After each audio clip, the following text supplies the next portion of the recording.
أعوذ بالله من الشيطان الرجيم بسم الله الرحمن الرحيم walaalhay walaashan amiir aad baan salaamay aad baan soo dhaweyn maasha allah ardada comment ii soo bixin aad baad mahadsantihiin walaalhay soo dhawaada nagu cusubtahay soo dhawaada insha allah ardo badan ay kasoo shaqeysa maasha allah walaalhay aad baad mahadsantihiin insha allah jawaabtiisi waa tana casharka insha allah oo aan xalay qaadan insha allah oo aan dhahan scramble marka waa kan ahaa this one wuxuu ahay onion basasha weeyaan potato qaybta labaadna waa potato weeyaan kan maxaa yidhahdaa bataatiga potato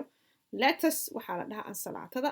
it's called lettuce salad iska same weeyaan this called a pea waxaa la dhahaa hoos baa idinka tusi doonaa insha allah digirta cagaarta yar wey hoos baa idinka tusinaa carrotna waa karootada beetsna waa idin tusiyaa af soomaalis baabiyeetarna dhahan jeclahay celery af soomaali maba ku garanaya insha allah waa idin tusiyaa walaalahay wuxuu yahay insha allah horta onion potato lettuce, bee, carrot, beet, celery. Okay, that's what it is. Walaalay, kan waa kana peada waa tanaha, beets waa kana, beet waa kanaha, kan waa celery. So these two are idin dhahay fahmino.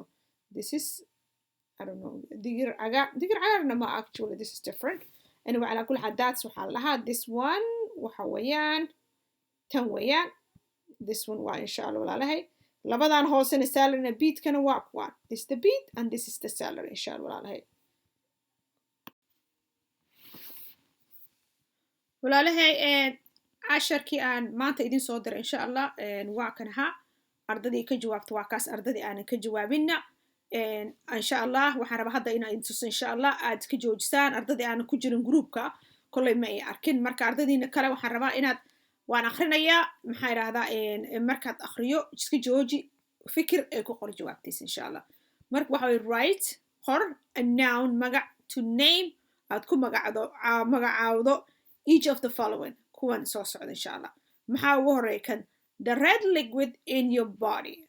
the red liquid in your body that means the red means guduudka liquid macnaha biyaha oo maxaa yidhaahdaa guduudka ah in your body jirkaada ku jiro waa maxay marka magaciisa adaa lagaa raba wuxuu yahay the red liquid in your body gudaha jirkaa gudihiisa waxa ku jiro guduudka oo liquidka oo qoyan ma muxuu yahay baa lagu yiri gowdhe marka waxaa laga magaciina anta sheegta insha allah halkan waxaan the place where the train stop the place meesha where the train is uu tareenka istaago meesha uu tareenka istaago waa maxaa la yidhahdaa where the train stops tareenka markuu istaago meel buu istaagaa meel dadka ku wada raacaan maxaa la yidhaahdaa the first meal of the day subaxdii the first meal of the day that means subaxdii markaad soo kacdo waxa ugu horeeyo aad mealkaaga macnaa raashinkaada cuntaa laga hadlayaa magaciisu waa sababta subaxdiina waa magac buu leeyahay duurkiina magac buu leeyahay habeenkiina magac buu waxa la cuno moogtahay inta u dhaxaysana snack ayaa la dhahaa laakiin waxa markaad soo kacdo aad cunaysid maxaa la dhahaa qadamiya quraacmiya cashamiya adaa laga rabaa insha magacaas baan kaa rabaa inaad ku soo qorto halkan the part of your face you smell with qaybta wejigaada oo aad wax ku urisid waa maxay xagee wax ka urisaa ya maxaad wax ku urisaa wejigaaga qaybta aad wax ku urisid waa maxay aa laga rabaa tan ugu dambaysa waa a person who takes care of your teeth a person qofkaasoo takes care uu macnaa keergareeya of your teeth qofka ilkahaaga keergareeya waa maxay markaad aad xageed aada dhakhtar baad qabtaa dhakhtar ilkaha ayaa jira soo ma magaciisa waa maxay adaa laga rabaa inaad soo sheegto insha allah waa idinku soo celina walaalahay qaybtan insha allah waxaan ku dhahay write a noun magaca ku qor following qaybtan soo socda magacooda qor maxaa ugu horey nambaro the red liquid in your body maxaa la liquidka ama liquid waxyaha qoyan baa la dhahaa ee jirkaada ku jira magaciis waa maxay insha allah tan kale waxa waa meesha uu trainka istaago train walba wuxuu leeyahay meel uu istaago uu dadka ka qaado ayaa jira ma fahmin so magaceeda maxaa dadka ay tagaan ay ka raacaan magaceeda maxaa la dhahaa haye the first meal of the day so waxdii markaa kacdo waxa ugu horeeya aad cunto magac buu leeyahay magac waa maxay haye wejigaaga meeshaad ku urisid magaciisa maxaa la dhahaa waxaa lagaa rabaa inaad sheegto aye qofka oo ilkahaaga teekergarasa waa tagay ilkaha lagu nadiifinayaa haddii ay kaa qalloocin waa kuu suubinayaa dadkaas magaciisa maxaa la dhahaa alayaa laga rabaa marka walaalahay waa intaa waxaan rabaa in ardadiina aan arkin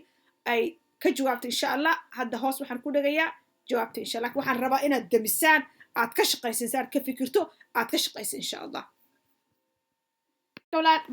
marka walaalahay haddaa ka shaqayseen waa kan ha insha allah the red liquid in your body maxaa la dhahaa blood waxaa la dhahaa blood the red liquid in your body waxaa la dhahaa blood dhiigaaga the place where the train stops meesha tareenka istaag waxaa la dhahaa station waxaa la dhahaa the first meal of the day waxa ugu horeeya subaxdii cunto waxaa la dhahaa breakfast quraac baa la dhahaa the part of your face that you smell qaybta wejigaada aad wax ku uris waxaa la dhahaa nose sankaaga weeyaan a person who takes care of your teeth qofkoo ilkahaaga take care ama macnaha kuu suubiya hagaajiya warag waxaa la dentist la dhahaa marka walaalahay intaasaan ku ekeenaya qayr caafimaad baan idin rajaynaya insha allah I hope inaad ka faa'iidaysateen asalaamu calaykum waraxmatullaahi wabarakaatuh